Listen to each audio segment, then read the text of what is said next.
नमस्कार मित्रांनो, स्वागत आहे तुमच्या आजच्या ब्लॉगमध्ये. तर आज आपल्याला शेतातले सर्व काम आटपून घ्यायचे आणि आज आपण बाया निंदायला सांगितलं, त्याच्यामुळे आपल्याला पुंजी उचलावं लागते. हॅलो गाईस, तो आज मतलब मराठीतच बोलतो मी. तर आपल्याला हे आज सगळे ओव्हरऑल पुंजी उचला लागते. तर पाहू शकता की भरपूर पुंजे राहिले आपले उचलायचे. आता तरी आपण आता एवढे पुंजे उचलून हे पराठे कशी सुकू राहिली पूर्ण होऊ शकता तुम्ही. आता यांना पाणी पण सोडावं लागेल आपल्याला स्प्रिंकलरनं. आता हे पाहू शकता तुम्ही. आता आपलं डालं भराव्या राहिलं आहे म्हणजे पुंजेनं. तर हेच पुंज म्हणजे नेऊन कुठे टाकायचे नेमकं, म्हणजे काय शेतकरी काय करतात, हे बांधा नेऊन टाकतात. पण आपलं तसं नाही. आता ह्याचं पण एक उपयोग आहे, मी तुम्हाला सांगतो. तोपर्यंत आपण आपल्या दोन्हीकडे ह्याच्यात टाकून घेऊ. हे पूर्ण भरले की नाही, तर मग याचा उपयोग सांगतो मला काय करायचं आहे. तर शकता भरपूर म्हणजे असे छोटे पुंजे टाकले आहेत बायांनी.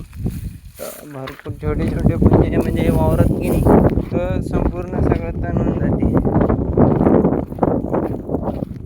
ते हे तण डबल येऊ नये म्हणून हे पुंजे उचला लागतात आपल्याला.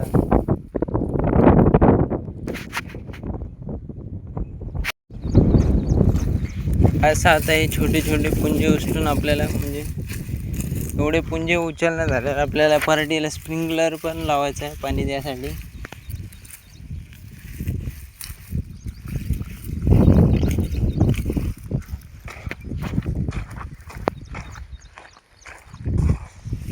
आता थोडंसंच राहिलं आपलं हे डालं भरायचं. आता एवढं डालं भरलं की ना आपण म्हणजे त्याचा उपयोग सांगते तुम्हाला काय करायचं आहे.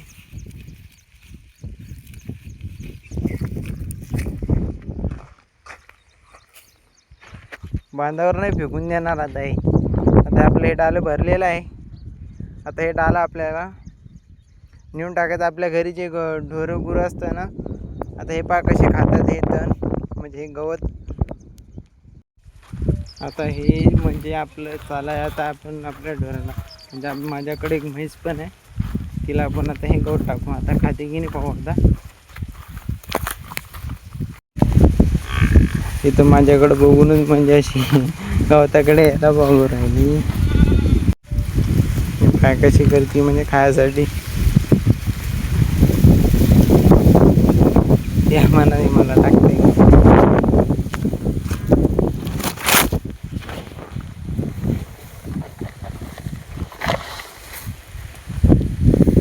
तर पाहू शकता तुम्ही आता म्हणजे कशी खात आहे आपली म्हैस गवत. पण याच्यामध्ये आपलं 2 फायदे झाले. आपले म्हणजे आपल्या शेतातलं गवत पण साफ झालं आणि आपल्या म्हशीला चारा पण झाला. पाहू शकता अशी ट्रिक आपल्या म्हणजे माइंडमध्ये येते. भाऊ शेतकरी म्हणून सोपं नाही.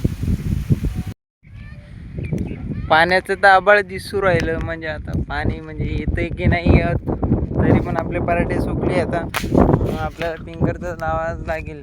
हो, पाण्याची वाट पाहणं म्हणजे आलं तर ठीकच, फार चांगलं होऊन जाईल आपलं.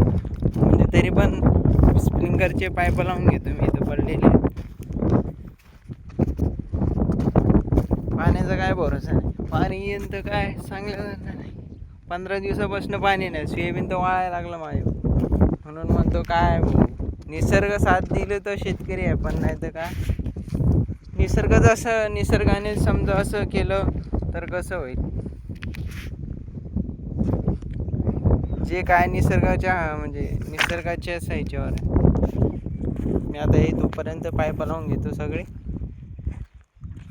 म्हणजे मधात जे एक चिडी स्प्रिंकलरची लावली ना, तर आपले सगळे पाईप लावून झालेले आहेत. मला असं वाटतंय पाणी येईल म्हणून, पण कशाचं काय, हे आबाळ येते आणि जाते, पण पाण्याचं नाम नाही घेत.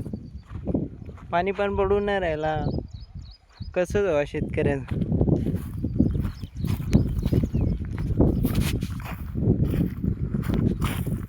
कामं तर सगळे झाले आपले.